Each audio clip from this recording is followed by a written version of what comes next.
Hey guys, I'm going to be teaching you a trick today that I've been using for years, and that is making a kick drum in Native Instruments FM8. This is something I used to do all the time, long before I ever had modular synths or analog gear, drum machines, what have you. This was the way I made a ton of kick drums for a ton of my tracks. I'm pretty sure Rift, for instance, the kick in that was made in FM8, and this was really a technique I used forever. So I'm just going to dive right in, and we're going to start from a sine wave, and we're going to end up with something that sounds pretty much like this. So how do we get there? Let's start by initializing the FM8 preset entirely. Go to our factory default. I'm also going to take off all the plugins that I have going on right now, with the exception of our limiter, which is the newfangled Audio Elevate. It's my favorite limiter. It's just incredible sounding, and while I don't like to mix through a limiter, when I'm doing sound design, I often want a limiter on there also because it might get a little wild. I want to catch peaks, but on top of that, I want to hear basically what's happening through the limiting, because we are going to be tweaking a lot of parameters. So that's going to live there, and we're just going to kind of forget about it for now. And this is what we have for now. Just a sine wave. You should know I have it hitting basically every half note, and it's just in G. A lot of my tracks are in D minor or C minor, and G is a relative to both of those. It's either a fourth or a fifth. So I like to do kicks in G, and I also like the way that resonates in a club. So it's going to live in G, but it doesn't sound like a kick. So how do we make it sound like a kick? The first thing, we need to bring it down. So let's bring it down an octave. Better. And the other thing is, it's got this little hiccup, this little click at the end of every note. We can get rid of that by dragging out the release. So this is our operator, operator F, which is our sine oscillator, basically. Let's make it pretty long for now. We can tighten it up later. So it sounds like this now. Almost sounds like an 808. Now, how do we make the sound more like a kick drum? The biggest thing you can do, we're going to add a pitch envelope. This is the trick. So FM8, they actually have, right in here, they have a pitch envelope section.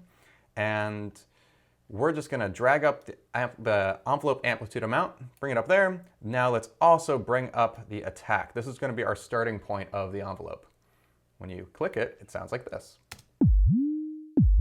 So the first half of it sounds okay. The second half of it has this like loopy like release. We got to get rid of that. So we just click release, it goes away. Now we have a very lasery sounding kick drum. Not ideal. So this is where the power of FM8's envelopes really come into handy. And what I love about FM8's envelopes is you can curve the envelopes. And I really like exponential curves, especially if I'm designing drums. So I'm just going to drag this down into an exponential curve. And this is going to sound closer to what we're looking for.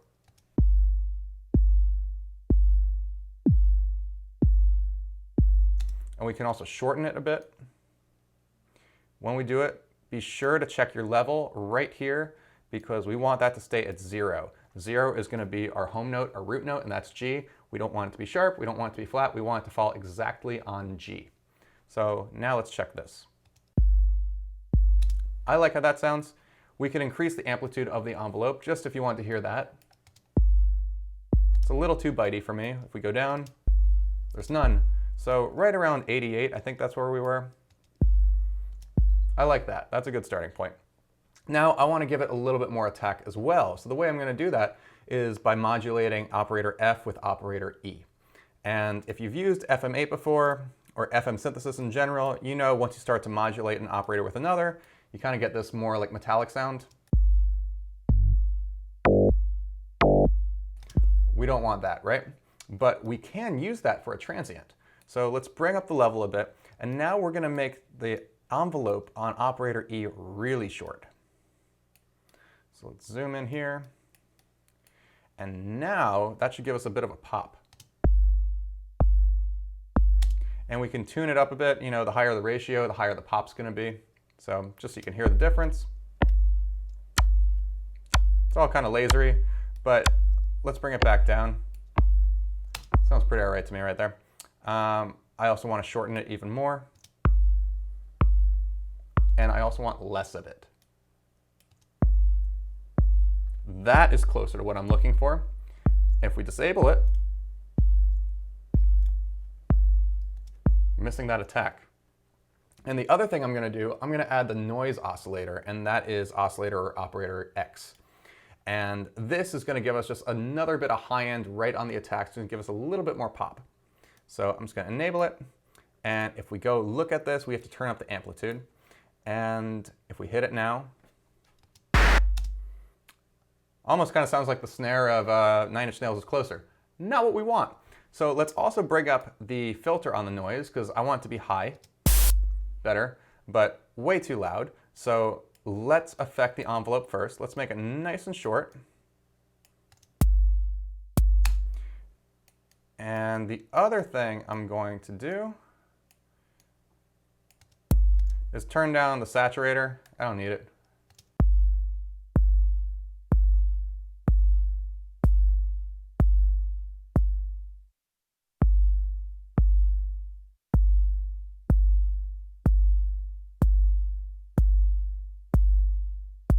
So I just brought it back a little bit. So we just have a little more high end.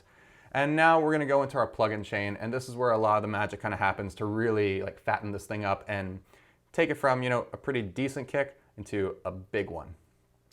So first thing we're gonna do, it's gonna be the Slate Virtual Mix Rack, and it has two things going on. The first is Slate's version of a Neve 1073 preamp, and it's just gonna boost the level a bit. It's gonna make it a little bit fatter. So here's without and here's with. Without, with. That sounds already better to me. We're also going to add the Slate FGA, which is an API 550 style EQ. And what this is going to be doing, we're going to be boosting 10K on the high end by about 6 dB.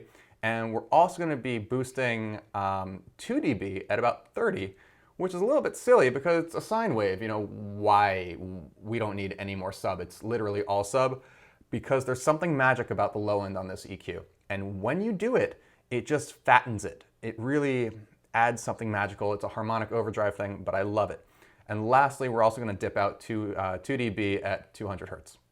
So here's without and here's with. It just opens up that kick drum a little bit more. Now we're going to go to our another compressor. This is going to be the UAD 1176, just the regular black revision E. Again, it's just going to add a little bit of color, a little bit of level. And that's a pretty significant difference. As far as the attack and release settings go, it's just a medium quick attack. There's not a whole lot.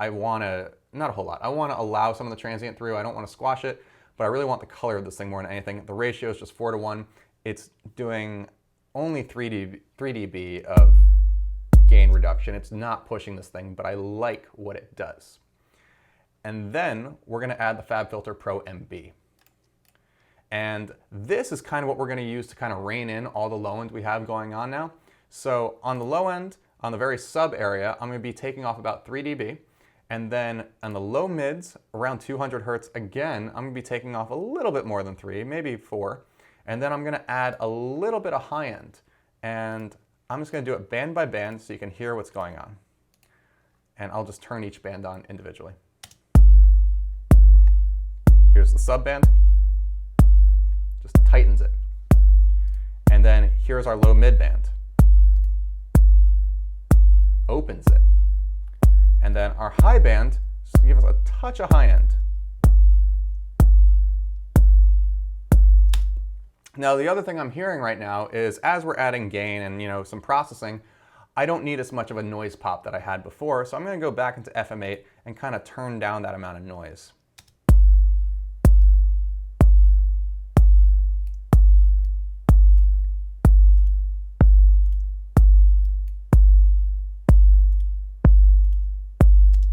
So that sounds pretty good. Now let's add the EQ, which is the UAD Manly Massive Passive. I love this EQ. It's got vibe. It just sounds fantastic. You can boost high end with this thing and it always sounds musical no matter how far you go. It's just a wonderful tool. And what we're gonna be doing with this, we are gonna be boosting about 8 dB at just about 4K, 3.9. And then we're also gonna be cutting about 3 dB at about 400 Hertz, 390 it says. And again, it's just a little bit more tweaking. Without it, with it. Just gives it more body, more vibe. And the other thing is too, like these are long kicks. We could totally use this if we wanted to do like an 808 kind of thing.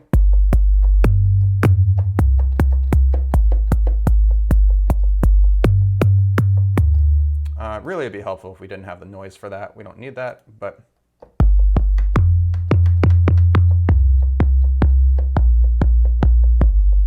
really quick to make that kind of thing. And it's not a sample, so you're not going to lose any decay, like the length of it as you tune it up or tune it down. There's a really easy way. We could even add like a little bit of harmonics to it if we wanted. Just use another operator and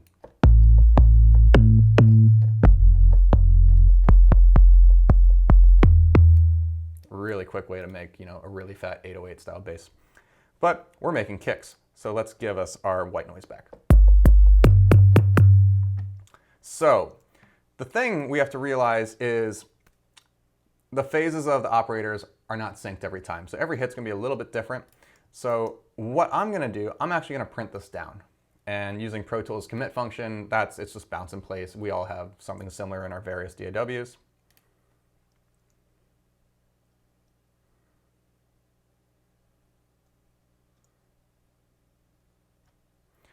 And here we go.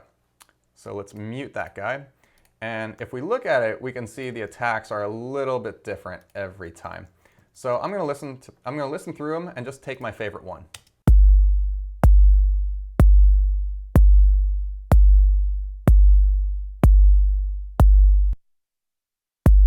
I like that guy. So I don't need a long kick.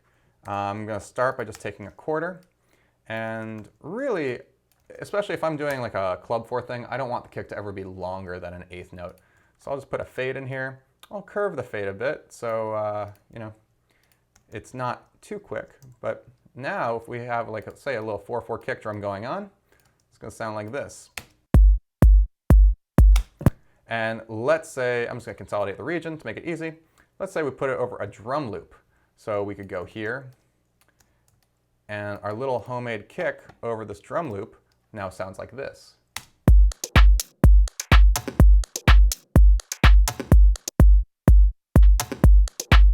And that's our FM8 kick.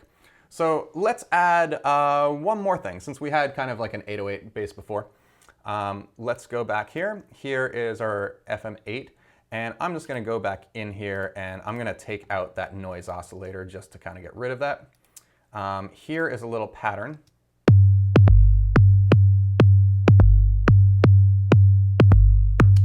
Simple, right? On top of the kick, sounds like this. I mean, truthfully, I'd actually have a little bit less attack going on. Let's take some of the E out.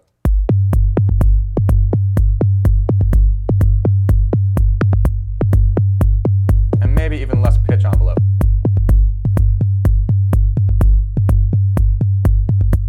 So that's something I like. But now, let's print this down as well, and I'm gonna show you why. So do nothing.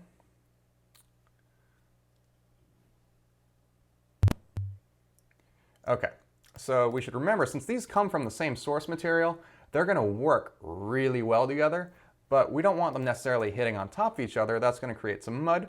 So this is, instead of actually using a sidechain compressor, I'm gonna actually just do it straight in the audio, and this is gonna clean everything up. So right here where this kick hits, I'm gonna put a small fade right there, and I'm gonna put a fade in right here, and I'm gonna curve it to kind of be the inverse of the decay of the kick. So if we make it big, you can see, you know, it's kind of a logarithmic decay on this kick drum. So consequently, the inverse of that would be an exponential curve in. So as the kick decays out, the sub kind of fades back in like that. So that's gonna go there, and then we're going to do it again every time a kick hits.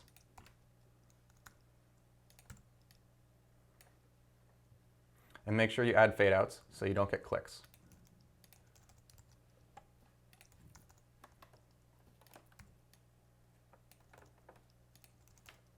And just so you can hear the difference, I'm gonna copy this over, and we're gonna take this to here, and you're gonna hear a version that is with the fades and then one that isn't. And it's a pretty big difference. Here's with the fades.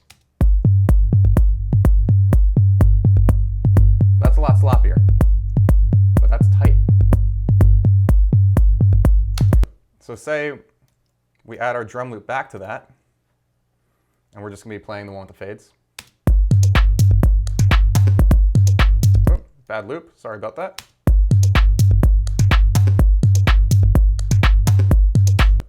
And minus that loop, it was a really quick way to get that kind of groove that sits great together and all locks together really tightly just with FM8.